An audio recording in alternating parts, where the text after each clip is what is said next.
Good afternoon, Mets fans, and happy Monday. Welcome to Driving with Mr. Met.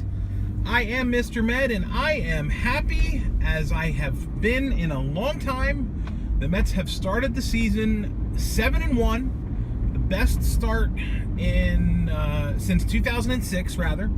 And today I'm going to talk about the weekend set with the Nats, and I'm going to draw some comparisons, or at least one specific comparison, to that 2006 Mets team.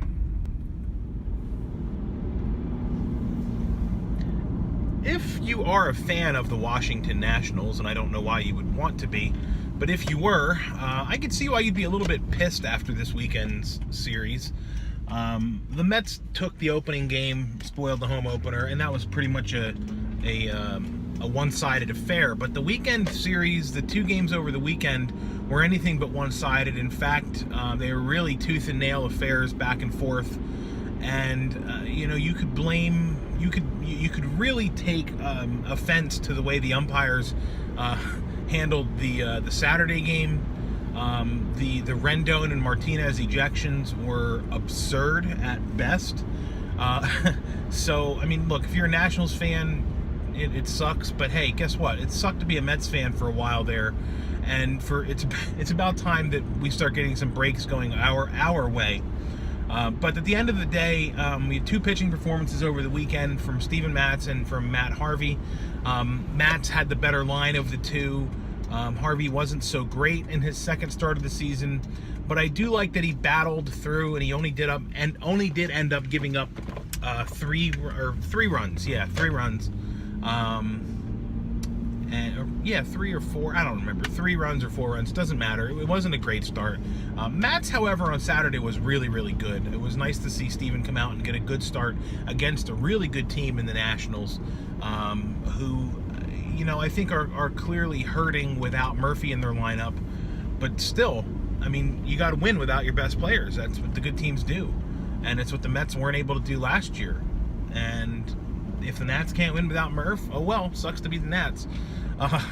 But in any event, there were a lot of different game balls or heroes or whatnot to be doled out after the weekend. But I think we can all agree that there's no single star.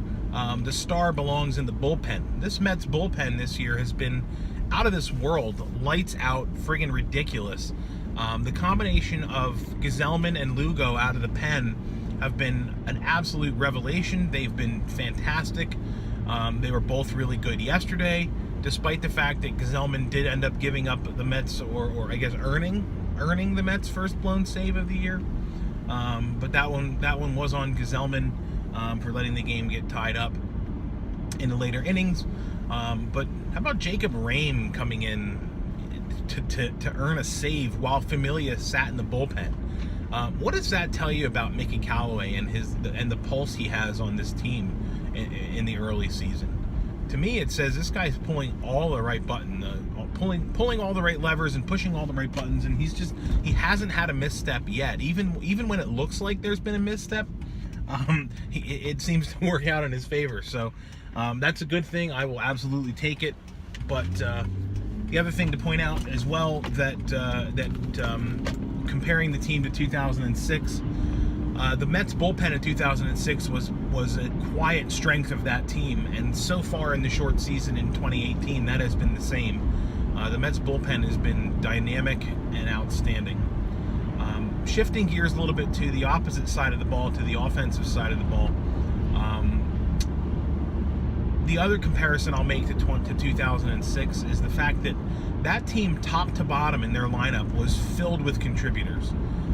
You look at the numbers that the number 7 and number 8 hitters in the Mets lineup were putting up, and we're talking about Jose Valentin, who had a 20-plus homer season. Valentin was an absolute quiet MVP for that 2006 Mets team.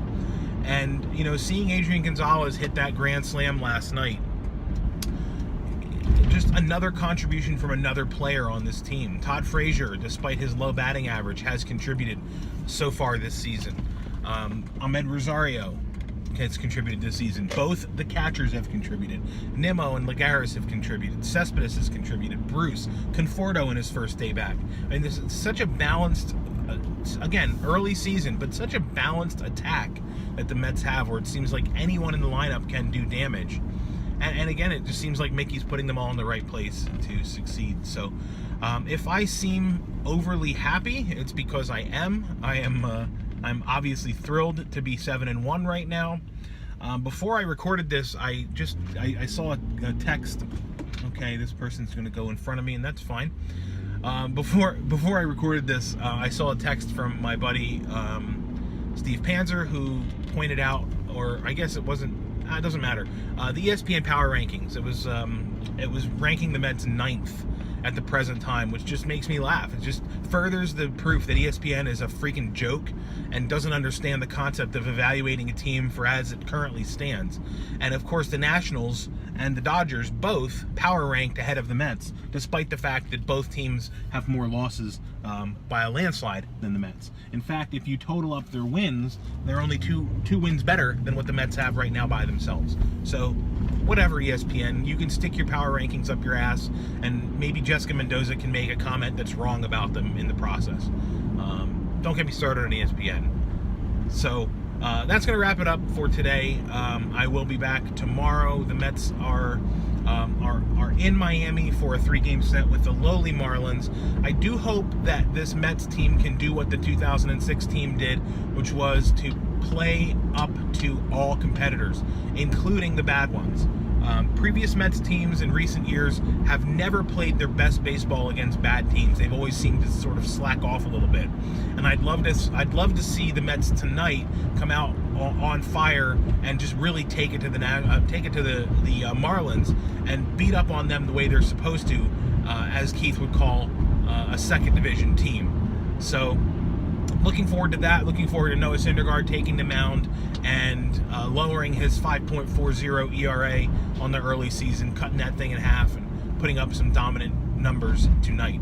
So I will be back tomorrow to recap tonight's game. Until then, I thank you for watching.